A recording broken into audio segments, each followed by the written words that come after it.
സ്കൂളിലെയും കോളേജിലെയും എല്ലാം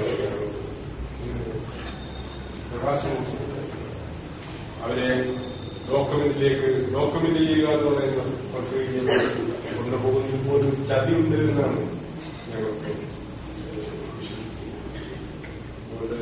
ഈ പറയുന്ന നല്ല സ്വാതന്ത്ര്യം കുട്ടികൾക്ക് കൊടുക്കണം എന്നുള്ള അഭിപ്രായങ്ങളാണ്. നല്ല സ്വാതന്ത്ര്യം, അവര് സ്വതന്ത്രമായി വളരട്ടെ,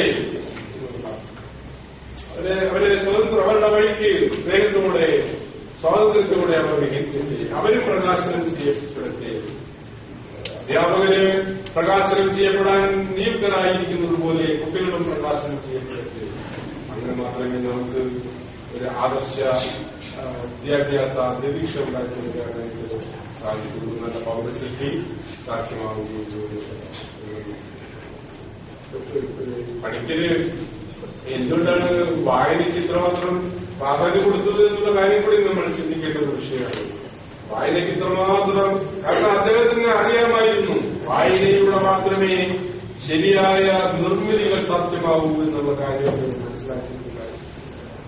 വായനയിലൂടെ മാത്രമേ ശരിയായിട്ടുള്ള നിർമ്മിതി, സ്വത്ത് നിർമ്മിതി സാധ്യമാവൂ എന്ന് തിരിച്ചറിഞ്ഞാണ് പഠിക്കുന്നത്.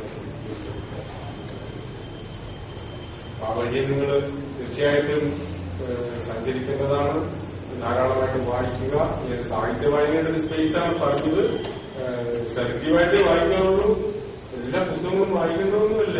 വായിക്കേണ്ടാത്ത പുസ്തകങ്ങളാണ് ഒരുപാട് ചെയ്യുന്നത്. പറഞ്ഞ മനസ്സിലായില്ലേ? സെലക്ട്, നിങ്ങൾ സെലക്ട് ചെയ്യണം. സെലക്ട് ചെയ്താണ് വായിക്കുന്നത്. ഓരോ ശാഖയിലെയും കൃതികൾ സെലക്ട് ചെയ്ത് പല ശാഖകളാണ്. ക്ഷണം എന്ന് പറയുന്നത് ശാഖകൾ, സാഹിത്യ രൂപങ്ങളാണ്. പലതരത്തിലുള്ള സാഹിത്യ രൂപങ്ങളാണ്. അത് സെലക്ട് ചെയ്ത് നിങ്ങൾ വായിക്കുക. ചില പിള്ളേർക്ക് ചില പുസ്തകങ്ങളൊക്കെ വായിക്കുന്നത് വായിച്ച് എടുത്ത് നോക്കിയിട്ട് ഒരേ വായിക്കുന്ന നടത്തിയിട്ട്